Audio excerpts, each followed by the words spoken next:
প্রিয় দর্শক, স্বাগত জানাচ্ছি টাইম নিউজে। সঙ্গে আছে আমি সাদিয়া খন্দকার।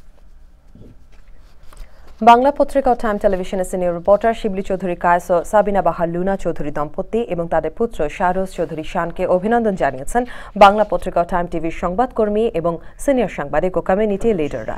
শুক্রবার এই দম্পতির পুত্রের আগমন উপলক্ষে বাংলা পত্রিকা ও টাইম টেলিভিশনের অফিসে প্রীতি ভোজের আয়োজন করেন শিবলি চৌধুরী কায়েস।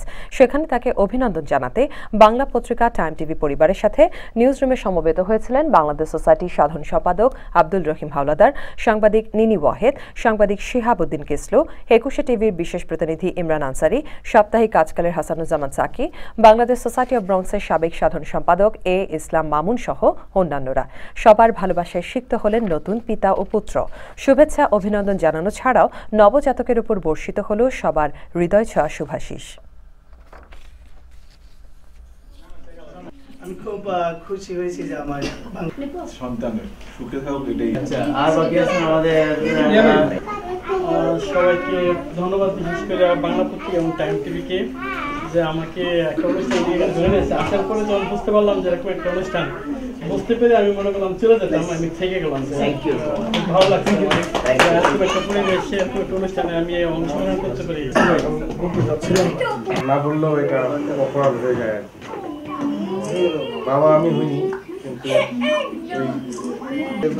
কায়েস ভাই যে বাবা হয়েছে সেই আনন্দের মানে ভাষায় প্রকাশ করার কিছু নাই, কারণ আমি বুঝতেছি যে আসলে এটা কায়েস ভাই, আমি এখানে এসে জানতে পারলাম যে আপনি সন্তানের পিতা হয়েছেন, খুব খুশির ব্যাপার। আমরা সবাই এরা অনেক চান্স চাইছিলাম কিন্তু দেওয়া হয়নি, কারণ কোনো একটা কারণে আমাদের পুরুষ পরিচালক খুব ভয় পাচ্ছেন মেয়েদেরকে তারা।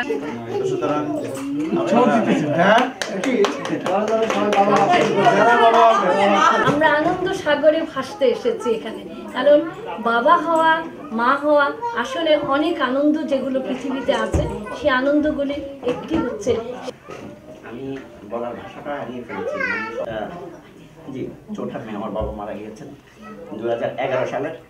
আমার বাবা চেয়েছিল আমাকে বিয়ে দেওয়ার জন্য।